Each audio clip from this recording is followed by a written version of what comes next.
Je vais te traduire le jour 18 du Alléluia Challenge en français. Reste avec moi. Je le ferai en deux parties. La première partie se portera sur la prédication du pasteur Joshua Selman et la deuxième partie sera sur celle du pasteur Nathaniel et celui de pasteur Lawrence. Le pasteur Joshua a commencé à 57 minutes et il a donné le verset dans 1 Jean 5 verset 14. À 57 minutes 50 secondes, il a dit que un des éléments les plus importants dans la prière est la connaissance de la volonté de Dieu. Et quand tu connais la volonté de Dieu, tu sauras prier avec confiance, assurance et foi car tu sais que tu demandes quelque chose qui est dans sa volonté.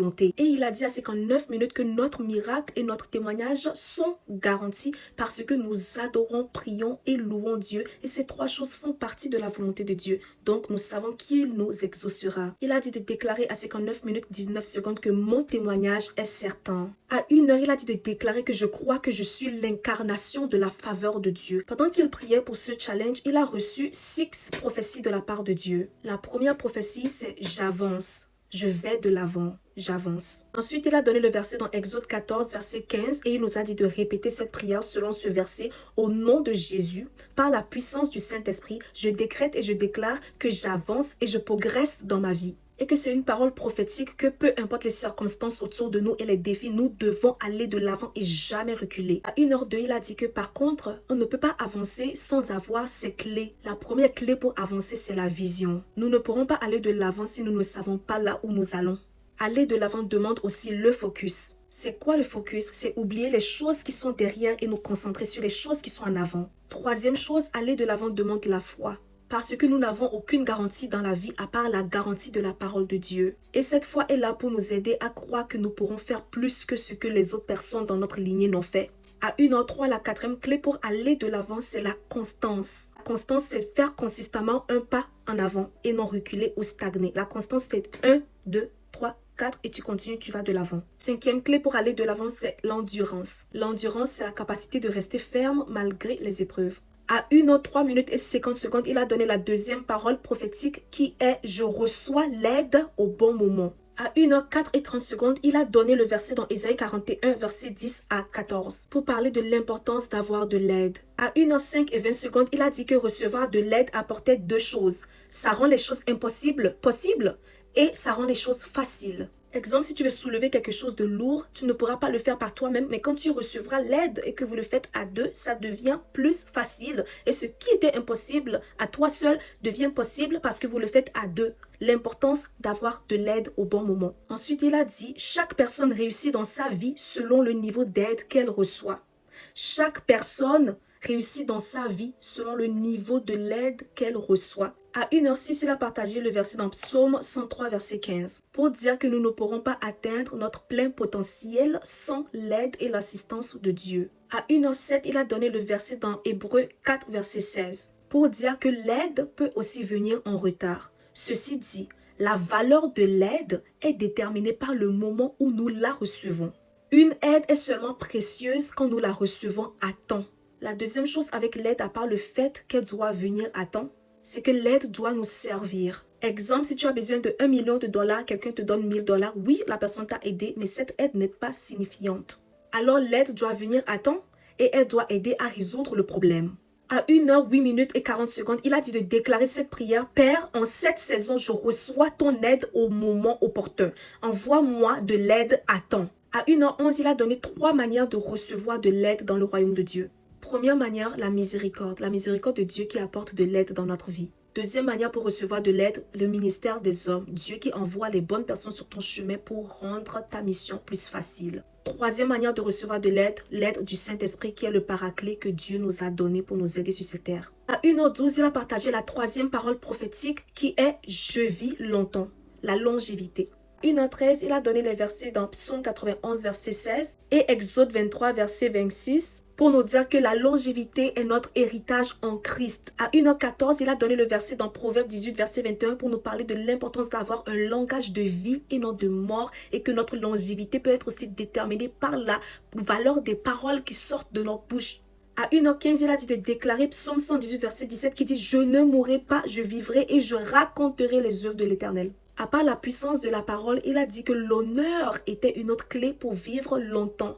Et ceci peut se trouver dans Exode 20, verset 12. L'honneur envers nos parents, nos aînés, apporte la longévité. À 1h16, il nous a dit de répéter: au nom de Jésus, je rejette l'opprobre, c'est-à-dire le contraire de l'honneur.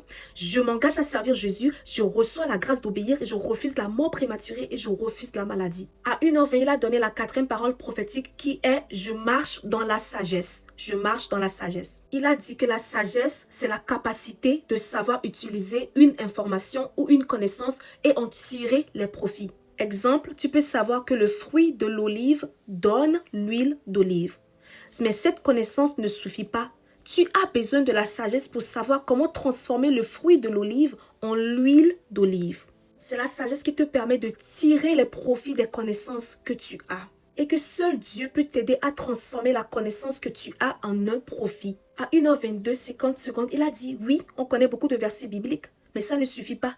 Nous avons besoin de la sagesse pour savoir utiliser ces versets bibliques pour notre bénéfice. À 1h24, il a dit de répéter cette prière: Père, en cette saison, je reçois la sagesse stratégique. Accorde-moi la capacité de tirer profit de la connaissance et de trouver des solutions dans ta parole. À 1h25 et 30 secondes, il a donné le verset dans Colossiens 3, verset 16 pour dire: à 1h26, il a déclaré que la puissance et la valeur de la parole de Dieu se retrouvent dans sa capacité à produire des résultats dans ta vie. À 1h27, il a partagé la 5e parole prophétique qui dit: je me réjouis toujours. Après, il a donné le verset dans Philippiens 4, verset 4. Il y a une distinction entre la joie et le bonheur. La joie se trouve en Dieu seul et le bonheur dépend des choses qui sortent et rentrent dans notre vie. Et que la fondation de notre joie doit se retrouver en Dieu seul et non dans les choses que nous avons ou nous n'avons pas. À 1h29 et 40 secondes, il a dit de déclarer que peu importe ce que je vis actuellement, même si les choses ne fonctionnent pas comme je veux, je décide de me réjouir en Dieu. À 1h30, il a dit que la joie était un outil de guerre. Il a dit: Seigneur, je reçois le baptême de la joie. Recevons cette prière. À 1h32 et 30 secondes, il a donné la 6e parole prophétique qui est: